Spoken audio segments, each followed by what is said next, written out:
Hey, this is Tracy Lewis with Stuff and Things, and here we are finally at episode 6, which is the last of the early made Valentine cards. And this particular one gets to have 3 because I ended up having 2 cards that were left over from this was back in 2021. And so I have 2 cards left. I will share those first, and then I will share the final pre-made card that I did before all of the hecticness of life has happened, which I am releasing these every 3 days, so I would imagine companies already came and gone by the time you're going to see this episode. So the first 2 are from 2021. They use this particular stamp set.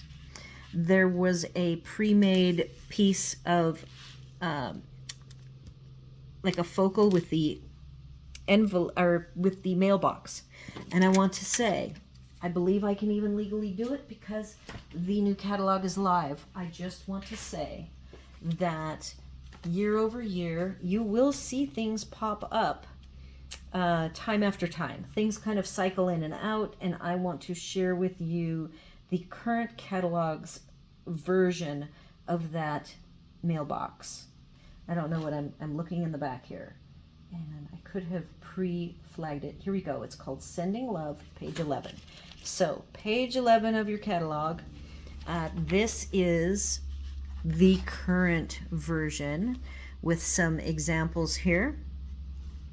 With a cancellation stamp that here's this could be a cancellation that says sent with love.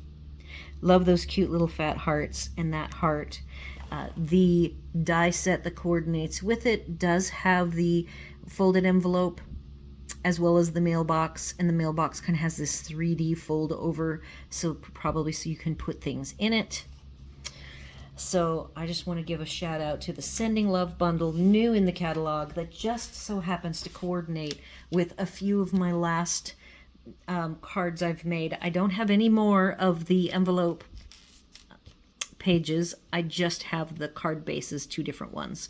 A few of these left. And again, I kind of hoard my paper pumpkins. I'm always sad when I use up all of the materials, so I try to use them sparingly. And I already talked about my favorite kit was from 2018, and that has very significant memories for me. And so that all those materials I've mostly hoarded. So I am a bit of a hoarder, and I do have a hard time letting paper go. I love my paper.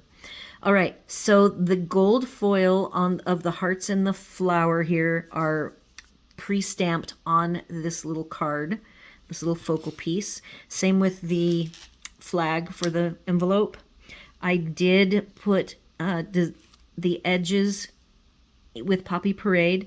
I did one technique here of just straight, if you take a dauber and you just brush straight down, that's this technique. Whereas this technique, which ironically, I don't know if you can see it, but I see that I probably used Real Red here and used Poppy Parade here. I wonder if somewhere, I might have done these in different time periods.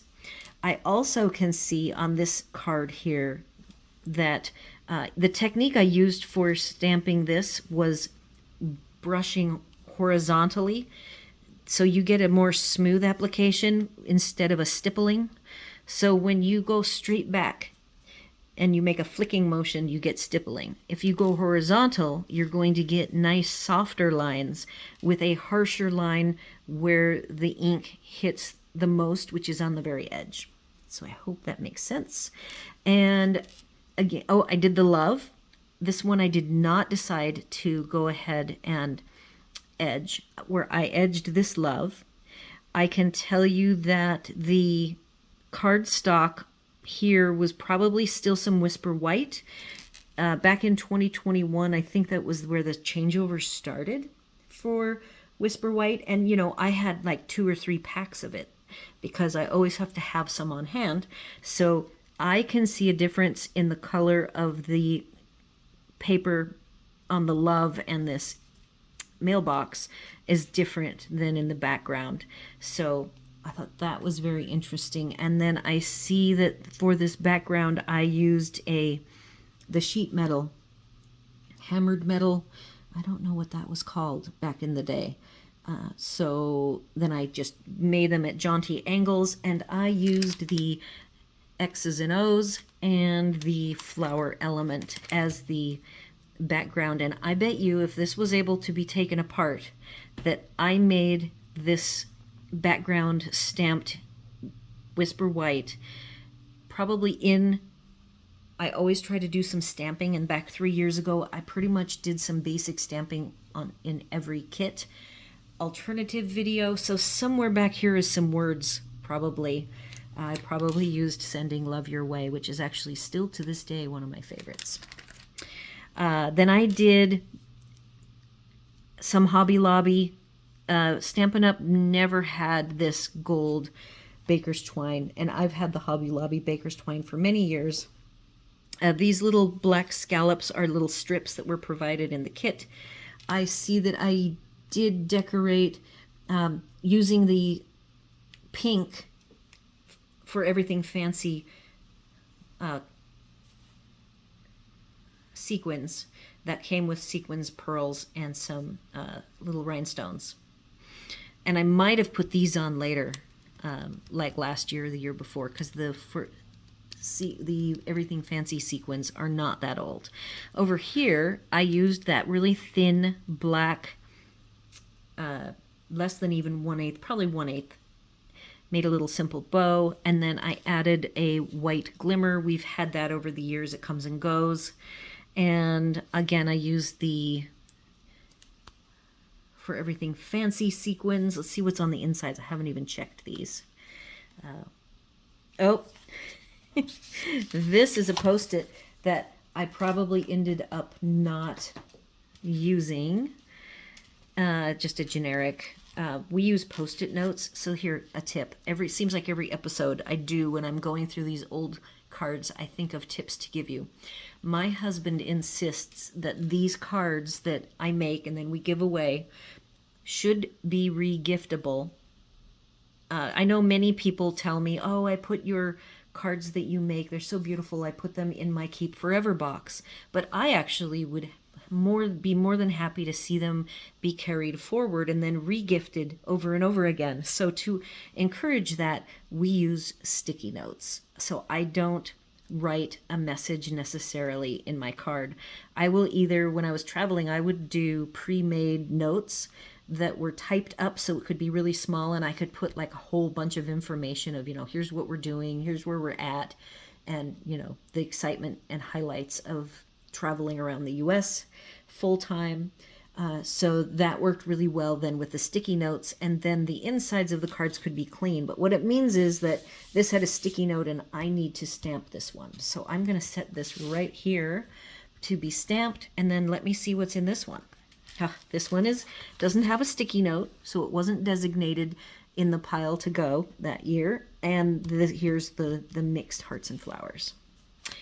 So now that ends the pre-made paper pumpkin ones, and I have one last made for this year. I used a bunch of different papers. This is the paper, it's all glued down, but the previous episode I showed a paper that was brown and it went through the Timber 3D embossing folder, and I roughed it up.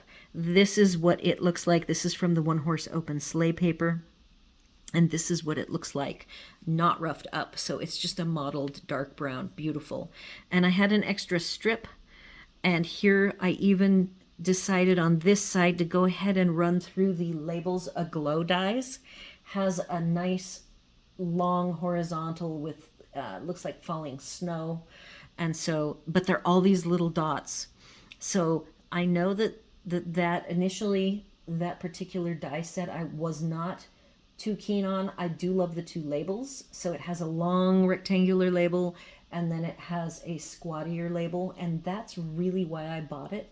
But I have found some really cool uses for the dotted dies that I just think you can get more out of that die set than what I originally intended. There was this red ruffled, real red ruffled trim, and my downline, Linda, if Linda is watching this, thank you, Linda. This is the trim that you gave me a chunk of.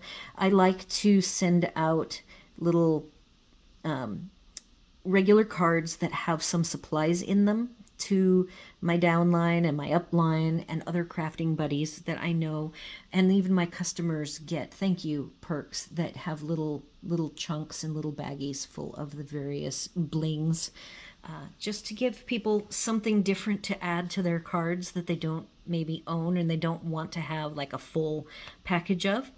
And then we have more of the Be Mine dies. This cutout, this is the inside of the cutout. That's all one die, and I love cutting the die, getting the two pieces, and then just angling them out from each other like this. Oh, and this is the label that I just told you about. So this is the long horizontal Labels Aglow die with the 3 dots on either side, which then coordinates nicely with this dark brown dots in the background. I did again cut out from the Be Mine